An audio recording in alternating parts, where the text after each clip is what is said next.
In this lesson video, we will fix the pose of the robot so it looks more interesting when we render it. This is what we have so far. We are going to change a lot of things in this robot. First, we will fix the arm. Then, we will make the leg straighter. And then make the torso to be less bending forward. Last but not least, we will make the legs open a bit to make them look more natural.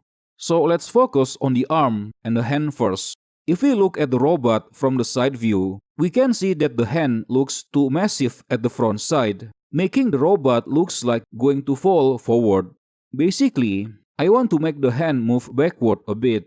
Try to make the end of the hand to be roughly aligned with the bottom part of the eye. Like so. Now, because we move this backward, we also need to fix the arm's curvature. Because the arm's curved object is located inside the arm's mesh, let's select it from the outliner instead.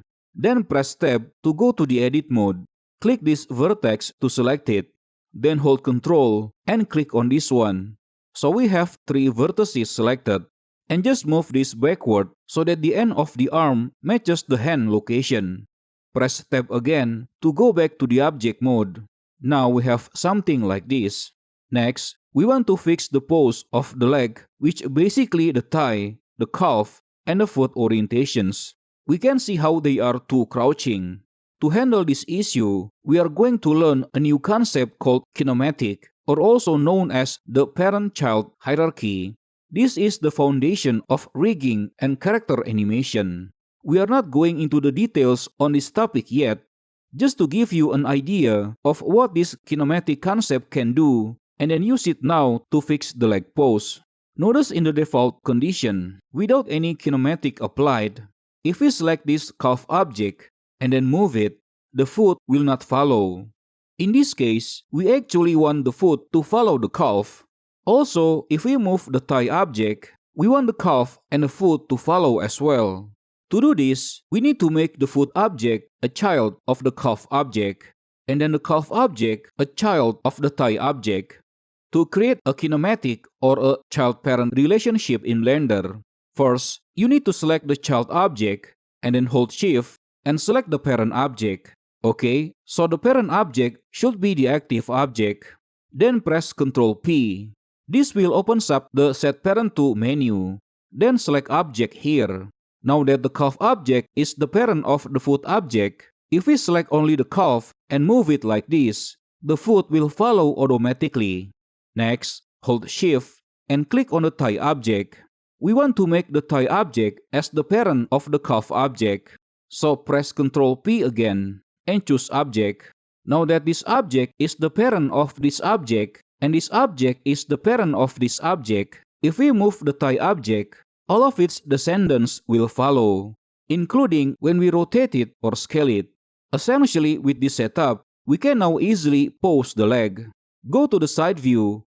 Let's rotate this 10 degrees. Press R, type in -10, then enter. Then select the calf object, press R, type in 10, then enter. Because now the legs are penetrating the ground plane, let's move everything up a bit. First, let's change our transformation orientation mode to global, so we can constrain to global z-axis easily. Press A to select all, and then move all of them on a global z-axis direction, so we have the foot roughly on the ground floor. Next, we want to make the spine or the lower torso a bit straighter, but we don't want the upper torso to rotate. I kind of like how it is tilted currently and how the arms are oriented. Just like before, without any kinematic, if we rotate this like so, the upper part will not follow. So we need to assign the parent-child relationship first in order to pose them easily. Basically, we need to select all of the arm and hand objects, then parent them to the upper torso, then parent the upper torso to the lower torso. Let's select via the outliner. Click here, then hold Ctrl, and then click here, and then click on the hand item. So we now have 3 objects selected.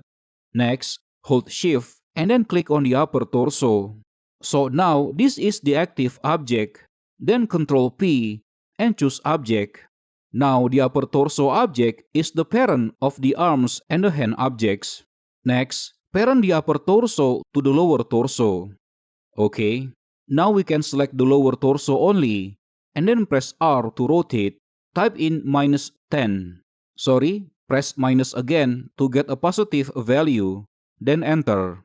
Now we have a straighter spine, but we also rotated the upper torso. We want to rotate this back forward in 10 degrees, so press R, and then type in -10. Now we have something like this. I think this is better than the previous pose. The last thing we are going to do is to open the legs a little so they don't look too stiff. With the current legs parent-child hierarchy, we should be able to do this easily. Just select the thigh object. We want to rotate this 10 degrees on the global z-axis, so press R, then Z, type 10, then enter. Now the robot has a nicer looking pose. Feel free to create your own robot's pose using the techniques I show you in this lesson video. In the next lesson video, we'll move on to adding the materials.